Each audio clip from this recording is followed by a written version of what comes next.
MSC Elsa 3 കപ്പലപകടം പ്രിയപ്പെട്ട പ്രേക്ഷകരുടെ ഓർമ്മയിലുണ്ടാകും.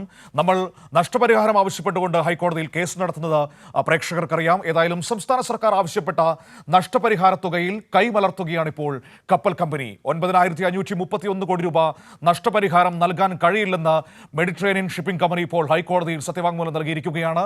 വിവരങ്ങളുമായി അമൽനാഥ് കൊച്ചിയിൽ നിന്ന് നമ്മളോടൊപ്പം ചേരുകയാണ്. നോക്കാം എന്താണ് ഈ സത്യവാങ്മൂലത്തിൽ മെഡിറ്ററേനിയൻ ഷിപ്പിംഗ് കമ്പനി അഥവാ MSC പറയുന്നതെന്ന്. അമൽ, 9,531 കോടി രൂപ നഷ്ടപരിഹാരം വേണം.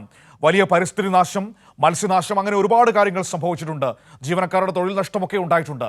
അതിൻ്റെ അടിസ്ഥാനത്തിൽ ഈ വലിയ തുക നഷ്ടപരിഹാരം നൽകണമെന്നായിരുന്നു കേരളത്തിൻ്റെ ആവശ്യം. അഡ്മിറാലിറ്റി സ്യൂട്ട് അടക്കം സംസ്ഥാനം അതുമായി ബന്ധപ്പെട്ട് ഫയൽ ചെയ്യുന്നതും നമ്മൾ കണ്ടതാണ്. ഇപ്പോൾ നഷ്ടപരിഹാരം നൽകാൻ കഴിയില്ല എന്നാണ് ഷിപ്പിംഗ് കമ്പനി പറയുന്നത്. അവരുടെ വാദം, ന്യായം എന്താണ്?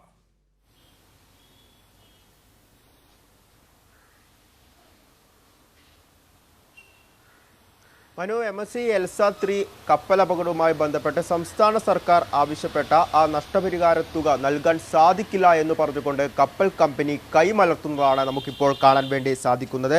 9,531 കോടി രൂപ നഷ്ടപരിഹാരം നൽകണം എന്ന് ആവശ്യപ്പെട്ടാണ് സംസ്ഥാന സർക്കാർ അഡ്മിറാലിറ്റി സൂട്ട് നൽകിയിട്ടുണ്ടായിരുന്നത്. എന്നാൽ ഈ ഒരു തുക നൽകാൻ സാധിക്കില്ല എന്ന് പറഞ്ഞുകൊണ്ട് കപ്പൽ കമ്പനി കൈമലർത്തുന്ന ഒരു വിവരങ്ങൾ തന്നെയാണ് നിലവിൽ ഇപ്പോൾ പുറത്തു വന്നുകൊണ്ടിരിക്കുന്നത്. അതിന് അവർ ചില കാരണങ്ങളും സൂചിപ്പിക്കുന്നുണ്ട്. അതായത് ഈ ഒരു കപ്പൽ അപകടവുമായി ബന്ധപ്പെട്ട് ഈ കടൽ പരിസ്ഥിതിക്ക് ഒരു തരത്തിലുമുള്ള മലിനീകരണവും ഉണ്ടായിട്ടില്ല, പരിസ്ഥിതി നാശമുണ്ടായിട്ടില്ല എന്നൊരു വാദമാണ് ഇപ്പോൾ കപ്പൽ കമ്പനി മുന്നോട്ട് വെച്ചിട്ടുള്ളത്.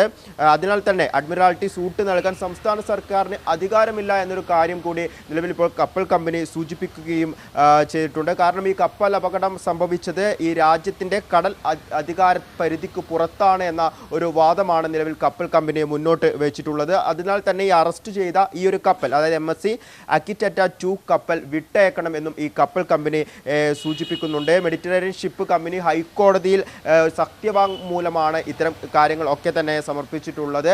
അതേസമയം തന്നെ ഈ കപ്പൽ കമ്പനി പറയുന്ന മറ്റൊരു കാര്യം, ഈ ഒരു കപ്പൽ അപകടവുമായി ബന്ധപ്പെട്ട് ഈ പ്ലാസ്റ്റിക് മലിനീകരണങ്ങൾ മാത്രമാണ് ഇവിടെ നടന്നിട്ടുള്ളത്. ഇന്ധന ചോർച്ച ഒന്നും തന്നെ ഉണ്ടായിട്ടില്ല. ഇന്ധന ചോർച്ച ഉണ്ടായി എന്ന് ശാസ്ത്രീയമായി തെളിയിക്കാൻ വേണ്ടി നിലവിൽ ഇപ്പോഴും കഴിഞ്ഞിട്ടില്ല എന്നൊരു കാര്യം കൂടിയാണ്. അതിന് വ്യക്തമായ തെളിവുകൾ ഇല്ല എന്നാണ് ഈ കപ്പൽ കമ്പനി പറയുന്നത്. എന്നാൽ ഒരു കപ്പൽ അപകടം നടന്ന ആ ഒരു സാഹചര്യത്തിൽ തന്നെ ഇതുമായി ബന്ധപ്പെട്ട പരിശോധനകൾ നടക്കുമ്പോൾ വിദഗ്ധർ അടക്കം സൂചിപ്പിച്ചിട്ടുണ്ടായിരുന്നത് ഇന്ധന ചോർച്ച ഉണ്ടായിട്ടുണ്ട്, ചില രാസപദാർത്ഥങ്ങൾ ഇത്തരത്തിൽ ഈ കടലിലേക്ക് വീണിട്ടുണ്ട്. അതിനാൽ തന്നെ അവിടെയുള്ള ആ ഒരു സമുദ്ര പരിസ്ഥിതിക്ക് അത് വളരെ ദോഷകരമായ രീതിയിൽ അത് ബാധിക്കുമെന്ന രീതിയിലൊക്കെ കാര്യങ്ങൾ സൂചിപ്പിച്ചിരുന്നു. എന്നാൽ നിലവിൽ അത്തരം കാര്യങ്ങളൊന്നും തന്നെ ഉണ്ടായിട്ടില്ല. ഈ കന്യാകുമാരി കേരള ബോർഡറിൽ പ്ലാസ്റ്റിക് മലിനീകരണം മാത്രമാണ് ഉണ്ടായത്. അത് ഈ കപ്പൽ കമ്പനി തന്നെ നീക്കം ചെയ്തിട്ടുണ്ട്. മറ്റ് രാസവസ്തുക്കൾ, പ്രത്യേകിച്ച് ഇന്ധന ചോർച്ച ഒന്നും തന്നെ ഉണ്ടായിട്ടില്ല എന്ന കാര്യങ്ങളാണ് നിലവിൽ ഇപ്പോൾ ഈ കപ്പൽ കമ്പനി മുന്നോട്ട് വെച്ചിട്ടുള്ളത്. എന്തു തന്നെയായാലും ഇതുമായി ബന്ധപ്പെട്ട് കൂടുതൽ പരിശോധനകൾ നടക്കേണ്ടിയിരിക്കുന്നു. ഈ സംസ്ഥാന സർക്കാരിൻ്റെ വാദം കൂടി കേൾക്കേണ്ടിയിരിക്കുന്നു. മനു.